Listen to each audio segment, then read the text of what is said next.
রাজপথে নেমেছি। যে কিছুদিন আগে আসিয়ার সম্পর্কে আমরা সবাই জানি। আজকে আমাদের দাঁড়াতে হয়েছে আসমিনার জন্য, যে 6 বছরের ফুল একটা শিশু, সেই বাচ্চাটা নাজিমের মতো নরপশুর নির্যাতনের শিকার হয়েছে। আমাদের আইন উপদেষ্টা বলেছেন 180 দিনের মধ্যে ধর্ষণের তদন্ত কমপ্লিট করতে। আমার কথা হচ্ছে, যেখানে 180 সেকেন্ড একটা বাচ্চার নিশ্চয়তা নেই, সেখানে কিভাবে একটা ধর্ষক 180 দিন বাঁচার অনুমতি পায়? তার তো কোনো বিচার নেই দেশে।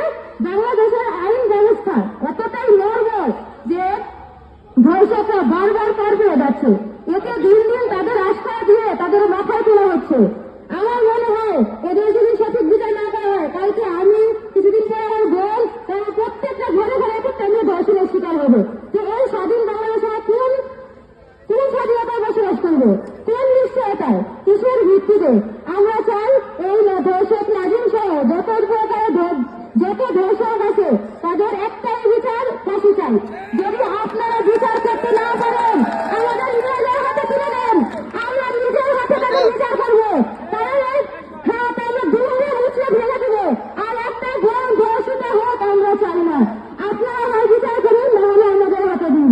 যেটা ভালো হয় সেটাই আমরা করবো। আমরা ফাঁসি চাই, নয়তো আমাদের হাতে চাই। এখন আপনারা কি করবেন, আপনারা বিবেচনা করেন। আমরা একটা দাবি, শুধু ফাঁসি চাই।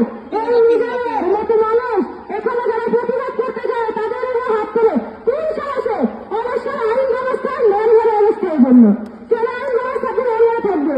একটা দেশের মেয়েরা যদি স্বাধীনভাবে বসবাস করতে না পারি, তাহলে কিসের স্বাধীনতা?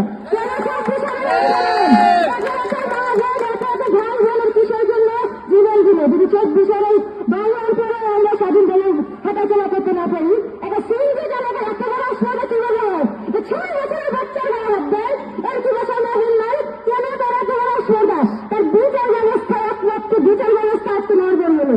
যদি সঠিক বিচার করা